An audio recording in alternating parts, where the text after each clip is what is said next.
शास्त्रों में लिखा क्या था? संस्कृत में शास्त्र का शाब्दिक अर्थ ज्ञान या विज्ञान है। शास्त्रों में ब्रह्म शब्द का अर्थ है सर्वोच्च सत्ता या परम सत्य।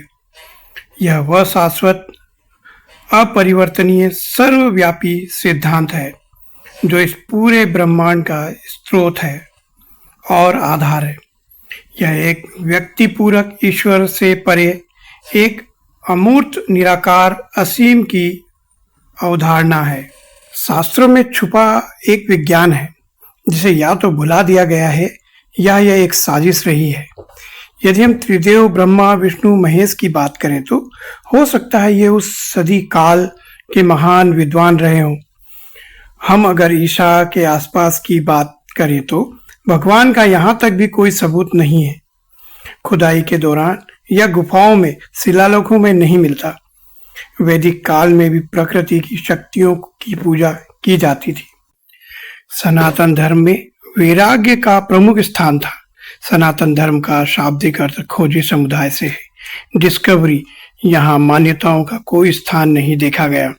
जैन धर्म तो ईश्वर को ब्रह्मांड का निर्माता या संहारक नहीं मानता। जैन धर्म 24 तीर्थंकर व्यक्ति विशेष जो आध्यात्मिक शिक्षक हुए, जिसमें पहले शिक्षक ऋषभदेव और अंतिम महावीर, यह धर्म भी व्यक्ति विशेष पर केंद्रित है। बौद्ध धर्म प्राचीन धर्म और दर्शन है जो सिद्धार्थ गौतम की शिक्षाओं पर आधारित है। दुख और कष्टों से मुक्ति पाने के मार्ग की खोज की, जिसे निर्वाण कहा जाता है। ईसा के लगभग 150-200 में मौर्य साम्राज्य के अंतिम राजा बृहदहस्त थे। मौर्य वंश के सेनापति पुष्यमित्र शुंग, जो एक ब्राह्मण थे, द्वारा धोखे से बृहदहस्त का वध किया और सत्ता हथिया ली। पुष्यमित्र शुंग के शासनकाल में ही मनुस्मृति ग्रंथ की रचना कराई गई। सर्वप्रथम बुद्ध काल में पत्थरों को तराशा गया, दीवारों पर चित्र उकेरे गए व पत्थरों पर लिखा गया। बौद्ध अनुयायी अपने मठों, पगोड़ाओं, गुफाओं का निर्माण करते थे और एकाकी जीवन जीते थे। प्रचलित कथाओं, समय काल के हिसाब से चित्रों, मूर्तियों का निर्माण हुआ। यहाँ तक भी मंदिरों, भगवान की मूर्तियों का कोई अस्तित्व नजर नहीं आता। जब सत्ता शुंग राजा के पास आई तो बौद्ध मठों, पगोड़ाओं, गुफाओं, मूर्तियों को नष्ट कर मौजूद बौद्ध, जैन, सनातन, वैदिक संस्कृतियों को नष्ट किया। बौद्ध भिक्षुओं ने दुनिया में इस धर्म को फैलाया। शुंग राजवंश ने मनुस्मृति को अपना संविधान बनाया। सभी वैज्ञानिक सोच को खत्म किया गया। मौजूदा स्थिति को इन ब्राह्मणों ने अपने हिसाब से तैयार किया। अब यहाँ भगवान का उदय दिखाई देता है। हम फिर लौटते हैं हमारे विद्वान ब्रह्मा विष्णु महेश पर। हो सकता है हम कल्पना कर सकते हैं सनातन वैदिक काल में ब्रह्मा विष्णु महेश नाम के विद्वान रहे हों, जिन्होंने पृथ्वी आकाश की रचना, पृथ्वी को वर्तमान, अर्थशास्त्र व खगोलीय विज्ञान के विषय में खोज की हो। वे उस समय के वैज्ञानिक विद्वान हो। ब्रह्मा, इन्हें सृष्टि की रचनाकार के रूप में जाना जाता है। ब्रह्मा ने बताया कि सृष्टि की रचना कैसे हुई। इसका पूरा एक विज्ञान होगा जिसे ब्रह्मा ने खोजा होगा। कैसे यहाँ पृथ्वी पर जीव जंतुओं, मनुष्यों, पेड़ पौधों, पहाड़, नदियाँ, जंगल कैसे बने, जिसे हम आज इस रूप में देखते हैं। ब्रह्मा उच्च कोटि के वैज्ञानिक होंगे जिन्होंने अपने 360 डिग्री चारों ओर से पृथ्वी को समझा, इसका पूर्ण निर्माण के विज्ञान को समझाया होगा।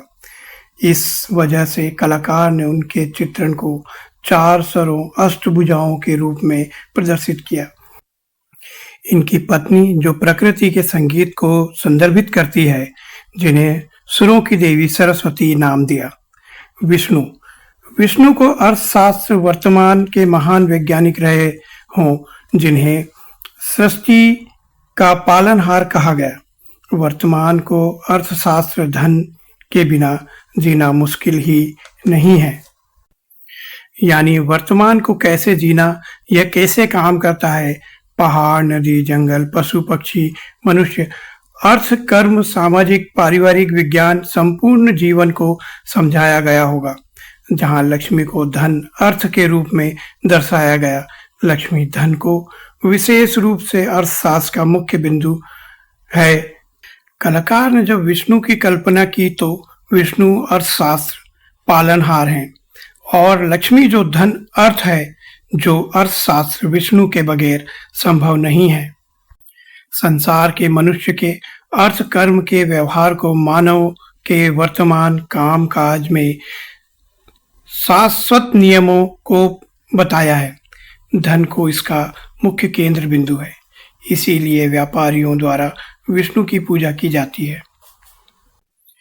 शिव वो जो नहीं है। यहाँ पर विज्ञान में अंधकार डार्क मैटर की बात हो रही है। शिव जो कोई खगोलीय वैज्ञानिक रहे होंगे, जिन्होंने ब्रह्मांड के रहस्यों विज्ञान की खोज की होगी, बताया होगा ब्रह्मांड के बारे में। शिव को सृष्टि का संहारक बताए जाते हैं। शिव जो नहीं है, जिसे हम आज डार्क मैटर अंधकार एक पदार्थ के रूप में जानते हैं। कैसे ब्रह्मांड में ग्रहों को एक अदृश्य अंधकार ने उनका भार उठा रखा है। सभी ग्रह इस अंधकार में तैरते रहते हैं। यहाँ वे नष्ट भी होते हैं और बनते भी हैं।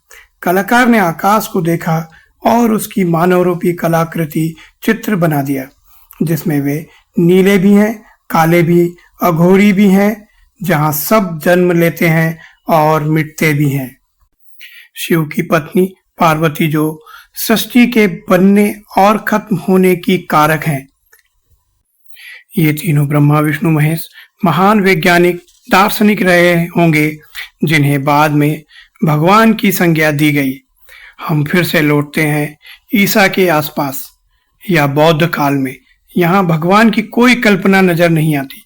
मौर्य राजवंश के खत्म होने के बाद शुंग राजवंश हुए या शुंग काल के आसपास कुछ भगवान की काल्पनिक परिकल्पना नजर आने लगी है। इस काल में बौद्ध मठ को समूल नष्ट किया गया। वह बौद्धों का संहार किया, वह भगाया गया। वह इनकी बनाई कलाकृतियों, चित्रों, कथाओं को ब्राह्मणों ने अपने फायदे के लिए इस्तेमाल किया। यहाँ जो विज्ञान था उसे भुला दिया गया। धर्म के पाखंड का युग शुरू हुआ।